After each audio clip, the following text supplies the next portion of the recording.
Germany ने आज से लगभग 1 महीने पहले भारत में बनाए जा रहे अर्जुन टैंक्स में इस्तेमाल हो रहे इंजन को देने से साफ इनकार कर दिया। लेकिन जर्मनी का भारत में अगले 4 सालों तक इंजन की सप्लाई बंद करना अब उसी पर भारी होता हुआ नजर आ रहा है।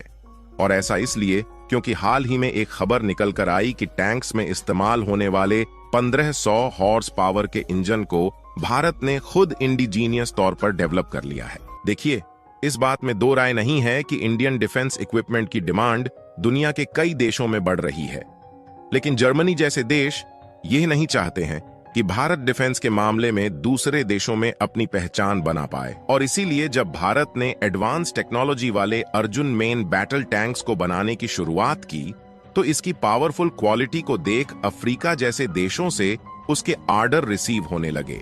और इसीलिए भारत की बढ़ती डिफेंस इंडस्ट्री को रोकने के लिए जर्मनी ने टैंक्स में इस्तेमाल होने वाले इंजन को आने वाले 4 सालों तक देने से साफ इनकार कर दिया। लेकिन समस्या वाली बात यह थी कि यह टैंक्स डेवलप तो भारत में किया जा रहे थे, लेकिन जो इनमें जिन इंजनों का इस्तेमाल होता था उसकी सप्लाई जर्मनी करता था, जिसके बाद भारत के वैज्ञानिकों ने खुद स्वदेशी तौर पर इन टैंक्स में इस्तेमाल होने वाले पावरफुल इंजनों को डेवलप करने की शुरुआत कर दी। यहां तक कि हाल ही में इसकी टेस्टिंग भी सक्सेसफुली कंडक्ट हो चुकी है, जिसके मुताबिक यह इंजन अर्जुन टैंक्स में फायरिंग और टैंक्स को पावर देने के लिए पूरी तरह से कैपेबल है।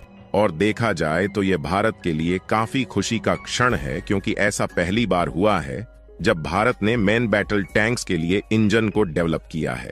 और कमाल की बात यह है कि यह इंजन पहली बार की टेस्टिंग में ही सफल रहा। अगर टैंक्स में इस्तेमाल होने वाले इन इंजनों के डेवलपमेंट की बात की जाए तो इसे BEML यानी कि भारत अर्थ मूवर्स लिमिटेड और DRDO ने मिलकर बनाया है।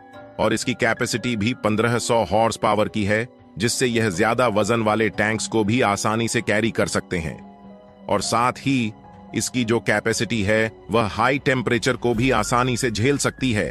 यानी कि इन इंजन को अर्जुन टैंक्स में लगाने के बाद उन टैंकों को रेगिस्तान हो या फिर पहाड़ जैसे ऊबड़ खाबड़ इलाके, इन दोनों जगह पर आसानी से ले जाया जा सकता है। फिलहाल अफ्रीका के अलावा देखा जाए तो साउथ अमेरिका का एक देश गुयाना इस समय अपने डिफेंस फोर्स को बढ़ा रहा है, जिसमें डिफेंस इक्विपमेंट और खतरनाक हथियार खरीदने के लिए गुयाना का झुकाव भारत की ओर देखने को मिल रहा है। और ध्यान दिया जाए तो गुयाना अभी भारत से जुड़ना शुरू कर रहा है। आगे चलकर गुयाना भारत से और भी डिफेंस इक्विपमेंट और हथियार खरीदने वाला है। और यह गुयाना की तरफ से कोई छोटा मोटा कॉन्ट्रैक्ट नहीं है, बल्कि 194 करोड़ रुपए का कॉन्ट्रैक्ट भारतीय फर्म को सौंपा गया है। हालांकि गुयाना इस बार भारत से केवल 2 ही एयरक्राफ्ट एक्वायर कर रहा है, लेकिन आगे चलकर गुयाना भारत से और भी एयरक्राफ्ट खरीदने वाला है। बाकी आप लोग अपनी राय कमेंट में बताइए कि क्या भारत को डिफेंस प्रोडक्शन पर और भी ज्यादा बढ़ाने की जरूरत है या नहीं। इसी तरह और भी नॉलेजेबल वीडियो देखने के लिए चैनल को सब्सक्राइब करके बेल आइकन को ऑल पर जरूर सेलेक्ट करें।